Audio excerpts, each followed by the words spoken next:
बच्चों, आज हम शुरू करने वाले हैं इलेक्ट्रोकेमिस्ट्री का एक बेसिक सा टॉपिक जिसका नाम है conductance and the factors affecting the conductance. तो हम पढ़ेंगे आज conductance and factors affecting the conductance. हमें पता है सब्सटेंसेस को बेसिकली हम तीन टाइप्स में कैटेगराइज करते हैं। एक तो होते हैं कंडक्टर्स, एक सेमीकंडक्टर्स और तीसरे होते हैं इंसुलेटर्स। तो हम यहीं से अपना टॉपिक शुरू करते हैं। First of all, what are the conductors? The substances which allow the passage of current through them. जो अपने में से करंट को पास होने देते हैं उनको हम कंडक्टर्स कहते हैं। और which do not allow the passage of current through them, those are called as the insulators. अब ये जो कंडक्टर्स होते हैं इनको बेसिकली दो टाइप्स में कैटेगराइज किया गया है। एक तो होते हैं मेटालिक कंडक्टर्स, और दूसरे होते हैं इलेक्ट्रोलिटिक कंडक्टर्स।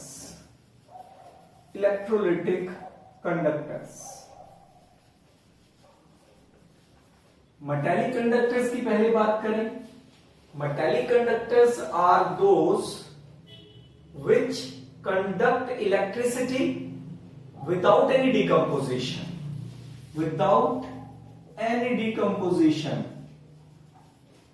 इसमें सब्सटेंस की कोई डिकम्पोजिशन नहीं होती है जब उसमें से हम करंट पास करते हैं। जैसे मेटल्स हैं, ग्रेफाइट है या मिनरल्स हैं कुछ, तो ये हमारे मेटालिक कंडक्टर्स में आते हैं। मेटालिक कंडक्टर्स में जो कंडक्शन का बेसिक रीजन होता है वो होता है फ्लो ऑफ इलेक्ट्रॉन्स। इसमें इलेक्ट्रॉन के फ्लो की वजह से ही कंडक्शन होता है, इसलिए इनको मेटालिक कंडक्टर्स कहा जाता है। अब हम बात करें इलेक्ट्रोलिटिक कंडक्टर्स की। The substance which conduct electricity with the decomposition, मतलब जब उसमें से हम करंट पास करते हैं they get decomposed into the ions. They are simply called as electrolytes. इनको हम simply electrolytes भी कहते हैं। इसके एग्जाम्पल्स, फॉर एग्जाम्पल जितने भी हमारे आयनिक कंपाउंड्स हैं वो सभी इलेक्ट्रोलिटिक कंडक्टर्स में आते हैं, जिनको हम इलेक्ट्रोलाइट्स कहते हैं। इसका जो बेसिक रीजन होता है कंडक्शन का, this is due to the flow of ions. क्योंकि जैसे ही आपने उस सब्सटेंस को मोल्टन स्टेट में लिया या उसका एक्वस सॉल्यूशन बनाया, वो डिकम्पोज कर गया आयंस में। अब इन्हीं आयंस के मूवमेंट की वजह से कंडक्ट कैरी करता है। इसलिए जो करंट का जो बेसिक रीजन है, कंडक्शन का बेसिक रीजन इनमें वो फ्लो ऑफ आयंस होता है। इसीलिए इनको कई बार आयनिक कंडक्टर्स भी कह दिया जाता है। बेसिकली अब जो हम बात करेंगे वो इलेक्ट्रोलिटिक कंडक्टर्स या इलेक्ट्रोलाइट्स की बात करेंगे। अब ये जो इलेक्ट्रोलाइट्स होते हैं इनको फर्दर फिर हम दो टाइप्स में कैटेगराइज करते हैं। एक तो होते हैं हमारे स्ट्रॉन्ग इलेक्ट्रोलाइट्स और दूसरे होते हैं वीक इलेक्ट्रोलाइट्स।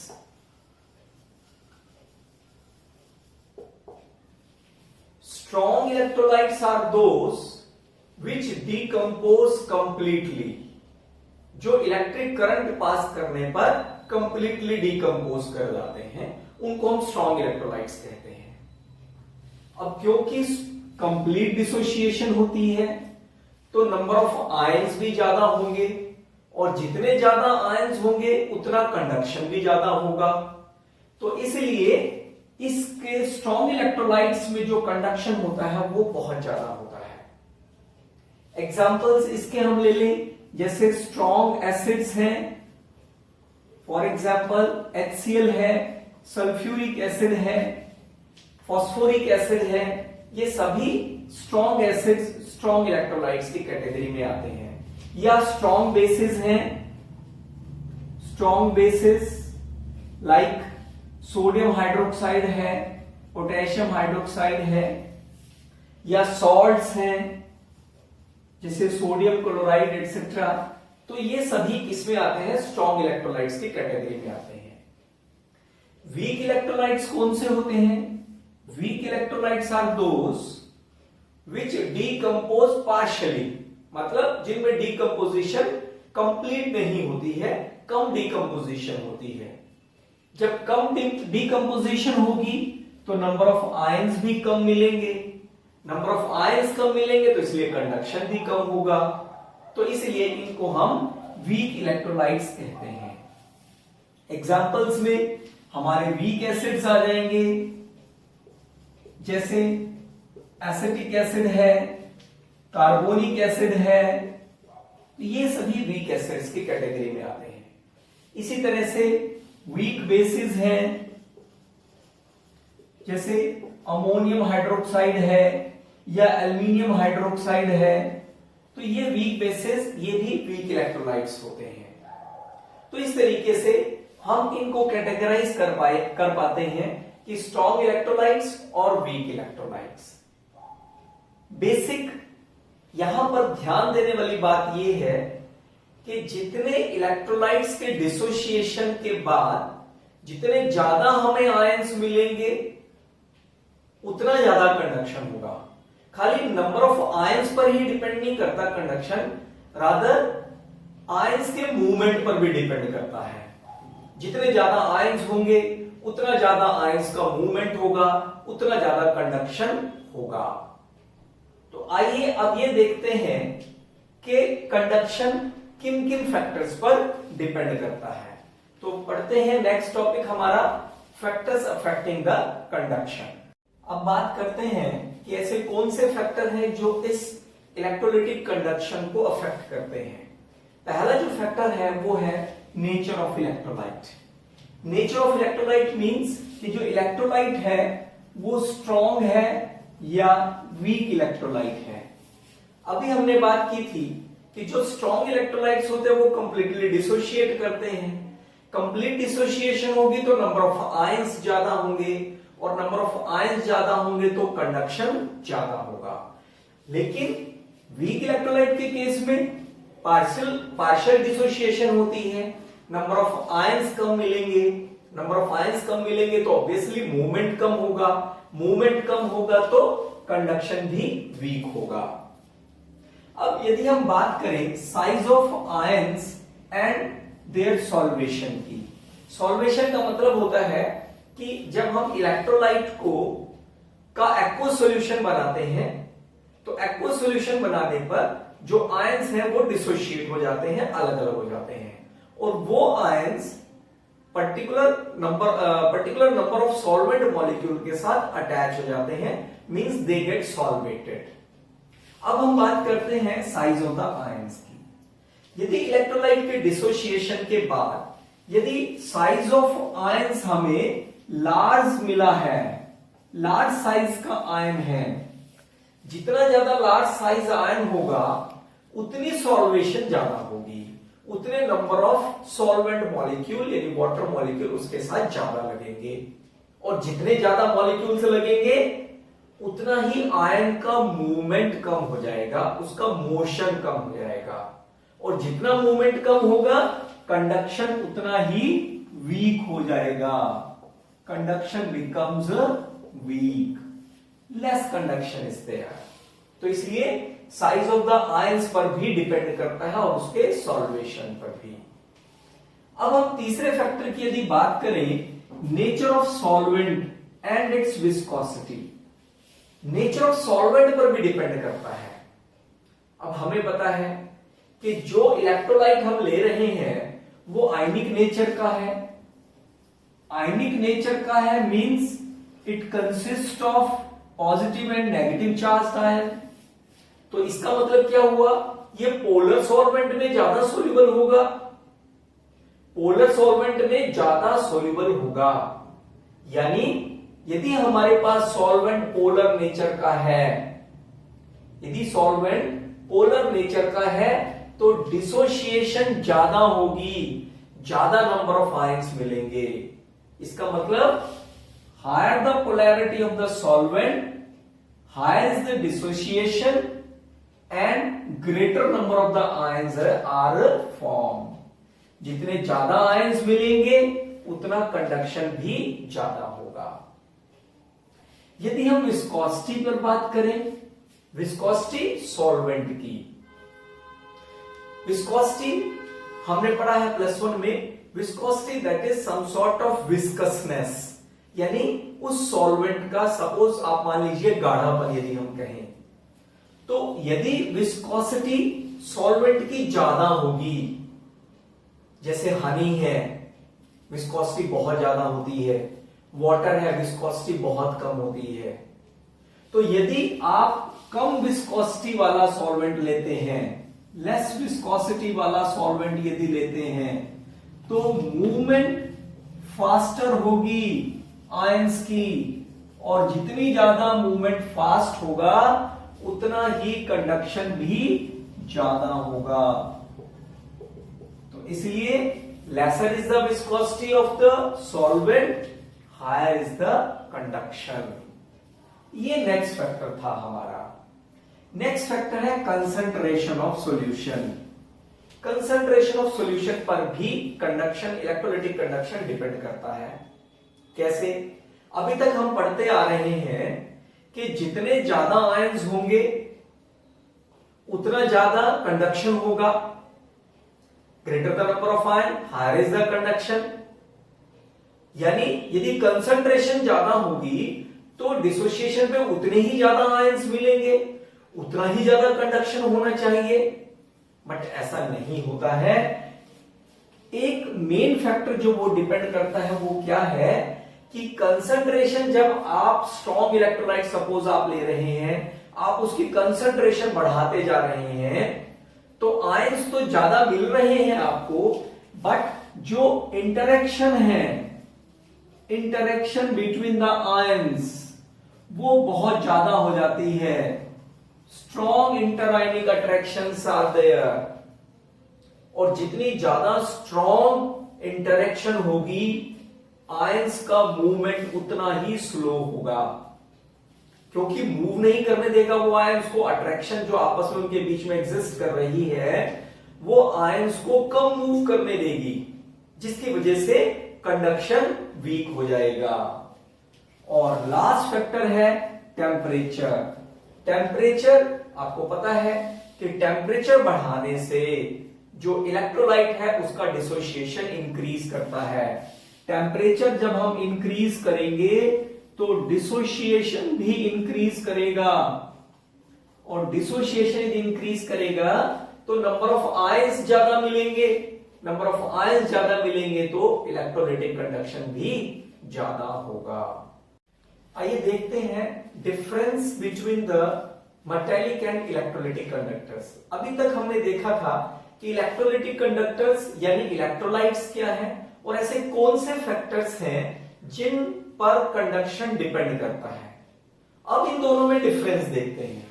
मेटालिक कंडक्टर्स, जिनको हम इलेक्ट्रॉनिक कंडक्टर्स भी कहते हैं, हमने अभी डेफिनेशन में बताया था कि these are the conductors which conduct electricity without any decomposition, without undergoing any decomposition।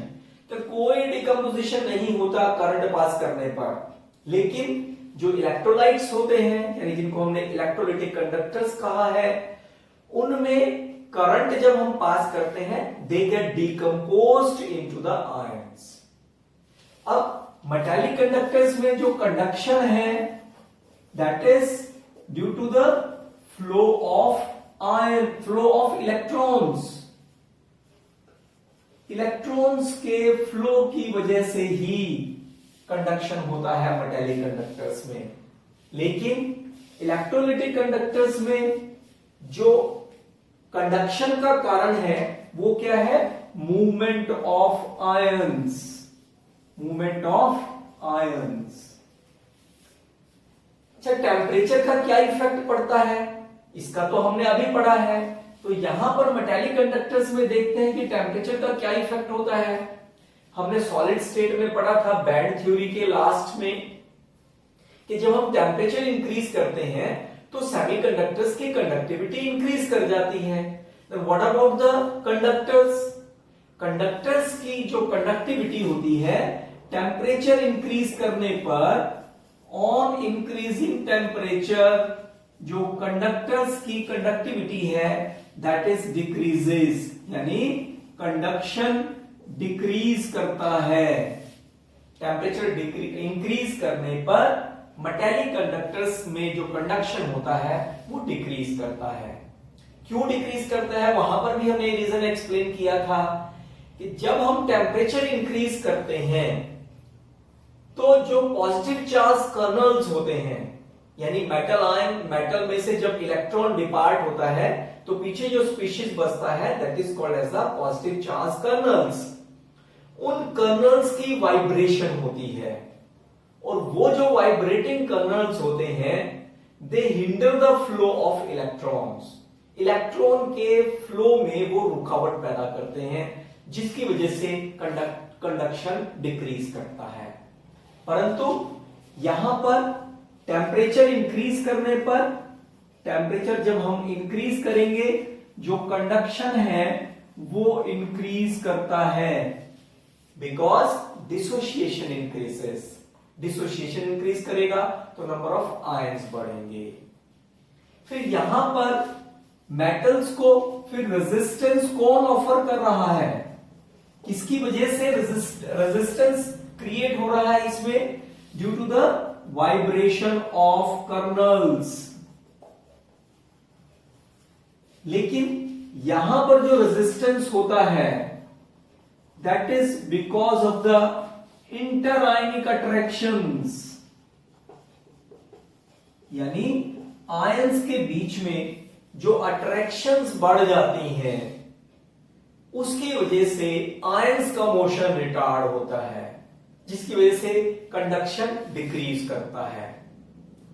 तो इस तरीके से ये हमारे 4 पॉइंट्स हैं जिन पर बेस्ड हम इलेक्ट्रॉनिक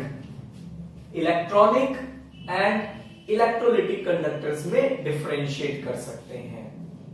हाँ, कंडक्टर्स के साथ मैंने बताया आपको इलेक्ट्रोलाइट्स और मेटालिक कंडक्टर्स, कुछ ऐसे भी सब्सटेंस होते हैं जिनको हम नॉन इलेक्ट्रोलाइट्स कहते हैं। नॉन इलेक्ट्रोलाइट्स जैसे शुगर है, यूरिया है, they do not conduct electricity because they do not decompose into the ions. That is why they are called as the non-electrolytes. उनको हम नॉन इलेक्ट्रोलाइट्स की कैटेगरी में रखते हैं। अब हम इसके बाद देखेंगे एक और basic topic, conductance, resistance, specific resistance and specific conductance. Next जो टॉपिक है हमारा वो है इलेक्ट्रिकल रेजिस्टेंस एंड कंडक्टेंस। हर एक जो सब्सटेंस होता है वो अपने में से करंट को पास होने से रेजिस्ट करता है, रुकावट पैदा करता है। अब ये रेजिस्टेंस कितना होगा, इसकी एक्सप्लेनेशन दी ओम्स ने, according to the Ohm's law.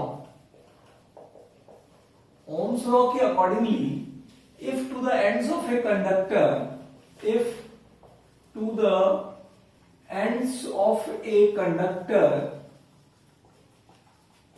a voltage E is applied and current I passes through it,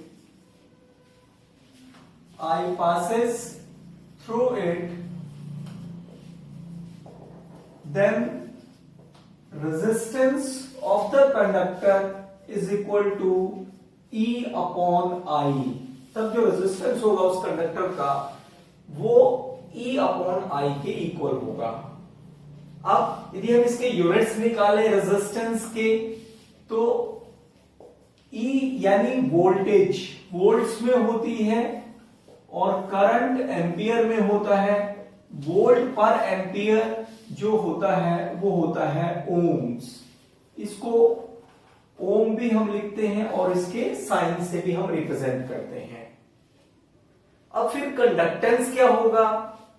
conductance जिसको हम G से रिप्रेजेंट करते हैं, conductance is the reciprocal of resistance. Resistance का रेसिप्रोकल ही कंडक्टेंस होता है, यानी G is equal to 1/R। अब ओम यूनिट्स हैं रेजिस्टेंस के, तो कंडक्टेंस के फिर यूनिट क्या हो गए? ओम इनवर्स, या जिसको हम माहो भी कह देते हैं, और also called as a siemens, जिसको हम कैपिटल एस से रिप्रेजेंट करते हैं। लेकिन ये जो रेजिस्टेंस है, resistance it depends upon certain factors. वो कौन से फैक्टर्स हैं? Resistance of a conductor is directly proportional to length of the conductor, यानी कंडक्टर की जितनी बड़ी लेंथ होगी, उसकी लंबाई जितनी ज्यादा होगी, उसका रेजिस्टेंस भी उतना ही ज्यादा होगा। और resistance is inversely to the area of cross section of the conductor. अब यदि इन दोनों इक्वेशंस को हम कंबाइन करें तो R is directly proportional to L/A आ गया। यदि हम कांस्टेंट ऑफ प्रोपोर्शनैलिटी यहां अप्लाई करें, so R is equal to rho into L/A। ये रो क्या है? This is called as a specific resistance, और IUPAC के रिकमेंडेशन के accordingly this is now called as a resistivity. तो अब यदि हम इसको डिफाइन करना हो हमें, if length of the conductor is 1 centimetre and area of cross section of the conductor is 1 centimeter square, then ये दोनों वैल्यूज हम इस इक्वेशन में पुट करें, इक्वेशन नंबर 1 में, तो रो फिर कितना हो जाएगा? Rho is equal to R, यानी resistivity is defined as the resistance of the conductor which have a length of 1 centimeter and area of cross section is 1 centimetre square. यदि इस रेजिस्टिविटी के हम यहां पर यूनिट कैलकुलेट करें, units क्या होंगे? Equation कर लेते हैं रीअरेंज फर्स्ट इक्वेशन को। So rho is equal to R into A upon L। So R resistance, units हैं जिसके ohm, area centimetre square, length is in centimetre, तो यूनिट्स आ गए ओम सेंटीमीटर। ये यूनिट किसके हुए? रेजिस्टिविटी के। अब हम देखते हैं कंडक्टिविटी क्या होती है। स्पेसिफिक कंडक्टेंस और कंडक्टिविटी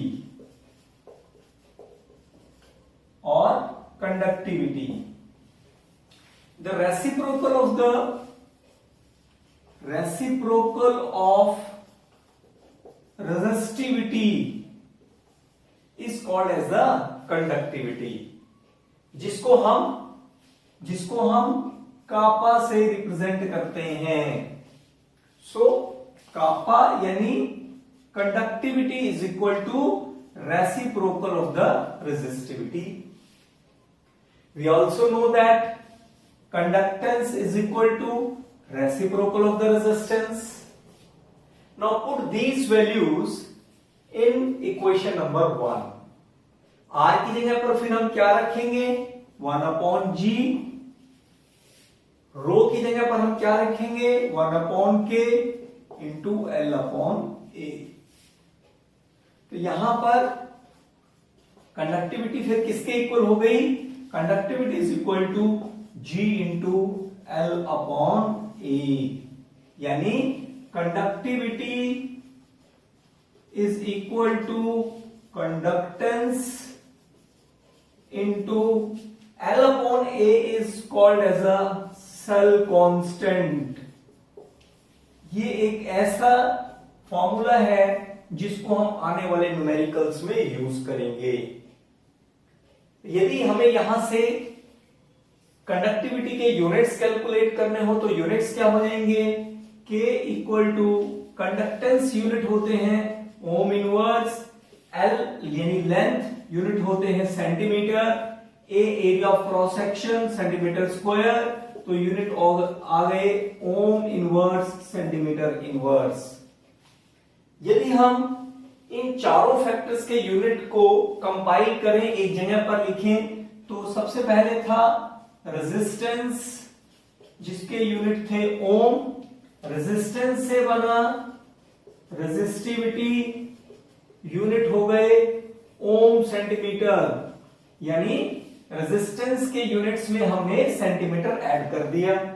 और इसी तरीके से कंडक्टेंस के यूनिट हैं ओम इनवर्स और कंडक्टिविटी के यूनिट हो जाएंगे ओम इनवर्स सेंटीमीटर इनवर्स।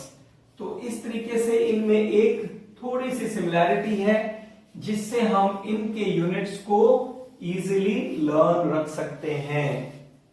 तो ये थे हमारे कुछ एक बेसिक यूनिट्स, बेसिक कंसेप्ट्स। कुछ और बेसिक टर्म्स हम लोग पढ़ेंगे इसमें, जैसे स्पेसिफिक, जैसे इक्विवेलेंट कंडक्टिविटी है, मोलर कंडक्टिविटी है, और फिर इन पर बेस्ड हम कुछ न्यूमेरिकल्स करेंगे। Thank you.